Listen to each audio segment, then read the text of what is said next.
So welcome to another world cup special video. যেহেতু world কাপের first game উইকের খেলা শেষ, তো আমার এই ভিডিওটা স্পেশালি এই ফার্স্ট গেম উইককে নিয়ে। অ্যান্ড ভিডিওটাকে আমি তিনটা সেগমেন্টে ভাগ করব। ফার্স্ট সেগমেন্টে আমি কথা বলবো top teams of this week, second segment হবে flop teams of this week, and third segment হবে brilliant performances in this week. তো প্রথম সেগমেন্টে সোজা চলে যাচ্ছি। এখন এই সেগমেন্টের নামটা নেওয়ার সাথে সাথে আপনার মাথায় হয়তোবা ফ্রান্স অথবা আর্জেন্টিনা এই টাইপের টিমগুলোর নামই মুখে চলে আসছে, অথবা আপনি জার্মানির কথা বলতে পারেন, যেহেতু মানে একটা হিস্ট্রি, একটা গোল মার্জিনে কুরাসাওয়ের সাথে জার্মানি জিতছে এই উইকেই।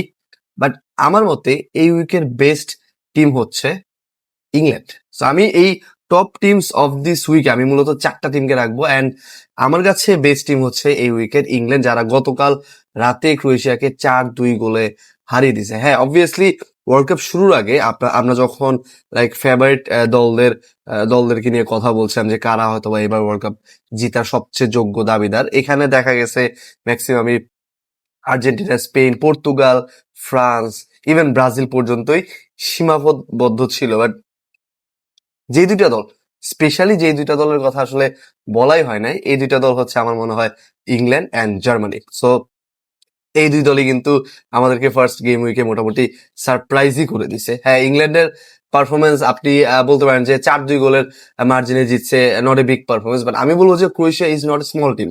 হ্যাঁ, হয়তো ক্রোয়েশিয়ার ম্যাক্সিমাম মানে অনেক প্লেয়ারই আসলে কি বলে বয়স হয়ে গিয়েছে।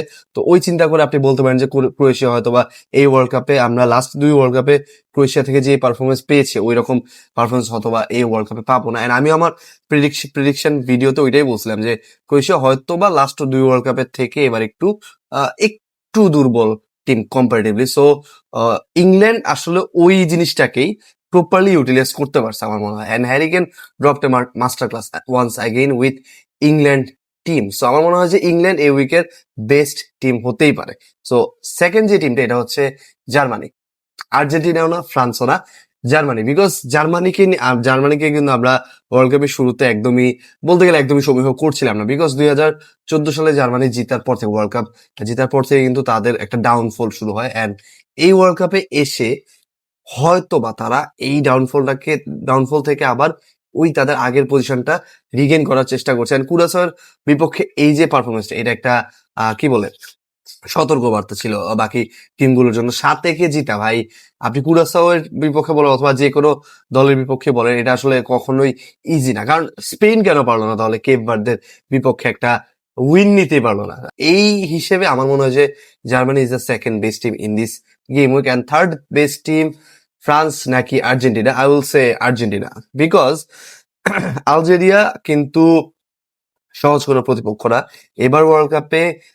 আপনি যদি দেখেন যে আফ্রিকান টিমগুলো কিন্তু যথেষ্ট ভালো করছে, এক্সেপ্ট ফর আমার মনে হয় আলজেরিয়াই শুধুমাত্র খুব একটা ফাইট দিতে পারে নাই আর্জেন্টিনার সাথে। আপনি দেখেন ইকুয়েডরকে আইভরি কোস্ট হারাই দিছে, যে ইকুয়েডর লাস্ট 2 বছর কোনো ম্যাচই হারে নাই তাদের। তো আমার মনে হয় যে আলজেরিয়ার সাথে আর্জেন্টিনা একটা মাস্টার ক্লাস পারফরমেন্সই দিছে, আমাদেরকে উপহার দিছে। অ্যান্ড লিও মেসি নিয়ে আসলে কিছু বলার নেই। অ্যান্ড ফোর্থ টিম হচ্ছে ফ্রান্স। অবশ্যই ফ্রান্সের ফার্স্ট হাফটা সেনেগালের সাথে খুব একটা কনভিন্সিং ছিল না, বাট সেকেন্ড হাফে আমরা ওই চেনা পরিচিত ফ্রান্সকে দেখছি। তো চলেছি সেকেন্ড সেগমেন্টে, অ্যান্ড এই সেগমেন্টটা হচ্ছে flop teams of this week. এই সেগমেন্টে আমার টপ টিম হচ্ছে স্পেন। দেখেন, আপনি যখন ফেভারিটদের তালিকা তৈরি করছিলেন এই ওয়ার্ল্ড কাপের জন্য, সেখানে ব্রাজিল পর্তুগালের নাম যতটা না ছিল, তার চেয়ে বেশি কিন্তু স্পেনের নামটাই ছিল। অ্যান্ড স্পেন কেপ ভার্দের সাথে যেই ফরমেশন অ্যাকচুয়ালি যে স্কোয়াড নিয়ে মাঠে নামে, এই স্কোয়াডের পর আমার মনে হয়েছে যে ডেলাফুয়েন্তে হয়তো কেপ ভার্দেকে অতটা সমীহ করে দেখে নাই। দ্যাটস ওয়াই দুই উইংয়ে গাভি আর রাইট উইংয়ে হচ্ছে ফেরান টোরেসকে নামায়, যেখানে দুইটা উইংয়ে আসলে ডেড এন্ডে পরিণত হয়। দ্যাটস ওয়াই স্পেন লাস্ট পর্যন্ত লামিন আর নিকোকে নামালেও সেকেন্ড হাফে ওই রকম সুবিধা করতে পারে না, অ্যান্ড ম্যাচটা কেপ ভার্দের সাথে গোল শূন্য ড্র হয়। মানে একটা গোল করতে পারে না কেপ ভার্দের সাথে স্পেন। So আমার মতে স্পেন হচ্ছে এবারের এই গেম উইক 1 এর the top flop team of this week. And second team হচ্ছে পর্তুগাল। পর্তুগাল কেন ভাই? আহ গতকালকে ডিআর কঙ্গোর সাথে যেই পারফরমেন্সটা পর্তুগাল ড্রপ করছে, এবারের ওয়ার্ল্ড কাপের one of the hot favourite team হচ্ছে পর্তুগাল। পর্তুগালের মিডফিল্ড আমার মতে, ইভেন অনেক ফুটবল বোদ্ধাদের মতেই এবারের ওয়ার্ল্ড কাপের বেস্ট মিডফিল্ড স্টিল। এরকম একটা পারফরমেন্সের পরে 1-1 গোলের ড্র মেনে নেওয়া যায় না। থার্ড টিম হচ্ছে obviously Brazil. I know Brazil এবার হয়তোবা অনেকে এক্সপেক্ট করছে ব্রাজিল থেকে অনেক ভালো কিছু, বাট অতটা আসলে ভালো মানে টপ ক্লাস টিম নিয়ে যে ব্রাজিল আসতে পারছে এবার ওয়ার্ল্ড কাপে, আমি এটা আসলে মানতে পারছি না ফর অবভিয়াস রিজনস। তো আমার মনে হয় যে ব্রাজিল হচ্ছে এবারের ফ্লপ ফ্লপ টিমস এর মধ্যে থার্ড নাম্বারে আছে এই গেম উইকে। অ্যান্ড ফোর্থ টিম আমি বলবো যে ইকুয়েডর। কেন ইকুয়েডর? কিন্তু ওই যে বললাম লাস্ট 2 বছর মানে 2024 সালে লাস্ট তারা ম্যাচ হারছিল, অ্যান্ড এবার ওয়ার্ল্ড কাপে এসে তারা আইভরি কোস্টের সাথে হেরে গেছে। অ্যান্ড আইভরি কোস্টকে আমি কোনোভাবে ছোট করছি না, বাট ইকুয়েডর যে মাপের টিম এবারে আপনার এই যে কি বলে কোয়ালিফায়ারে সাউথ আমেরিকান লাতিন আমেরিকার যে কোয়ালিফায়ার ছিল ওই কোয়ালিফায়ারে কিন্তু ইকুয়েডর ভালো খেলছে। ইভেন লাস্ট আর্জেন্টিনার সাথে যে ম্যাচটা ছিল কোয়ালিফায়ার, ওই ম্যাচটা তারা জিতছিল। সো ইকুয়েডর থেকে এরকম একটা পারফরমেন্স আসলে আমি কি মানে যারা ফুটবল দেখে অথবা ফলো করে এই যে সাউথ আমেরিকান টিমগুলোর খেলা, আমার মনে হয় যে এক্সপেক্ট করেন। সো এই চারটা হচ্ছে আমার flop of the flop teams of this game week 1 এর। এখন আমি থার্ড সেগমেন্টে চলে যাচ্ছি, যেটা হচ্ছে brilliant performances of this week. And আপনি হয়তো এক্সপেক্ট করছেন যে এই লিস্টে সবার উপরে মেসির নাম থাকবে, বাট দ্য থিং ইজ আমার মতে এই উইকের বেস্ট পারফর্মার হচ্ছে ওজিনিয়া। মানে কেপ ভার্দের গোলকিপার যে স্পেনের বিপক্ষে সাতটা সেভ করছে, স্পেনকে একটা গোল দিতে দেয় নাই।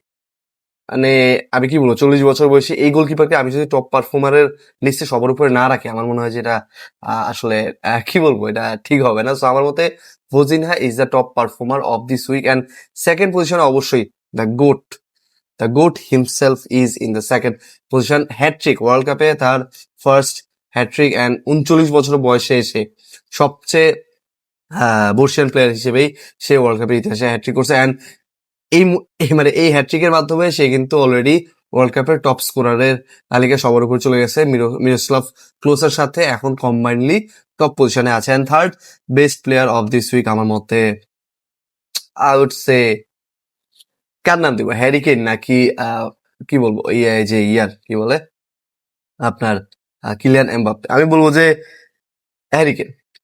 হ্যারি কেইন আমার মতে third best player of this week. So এই হচ্ছে মোটামুটি এই ফার্স্ট গেম উইকটি আমার মানে আমার মতামত আর কি। আপনারা কমেন্ট বক্সে আপনাদের মতামত জানিয়ে দিতে পারেন যে আপনাদের মতে এই গেম উইকে বেস্ট টিম কোনটা ছিল, ফ্লপ টিম কোনটা ছিল, আর বেস্ট প্লেয়ার কে ছিল। অ্যান্ড অবশ্যই আপনার পছন্দের টিমের এই মুহূর্তে কি অবস্থা, এটা কমেন্ট বক্সে জানিয়ে দেবেন। অ্যান্ড ফলো করতে ভুলবেন না, যেন ওয়ার্ল্ড কাপের স্পেশাল যে ভিডিওগুলো আসবে সেটা যেন সাথে সাথে আপনার টাইম লাইনে চলে আসে আর কি। So just hit the follow button.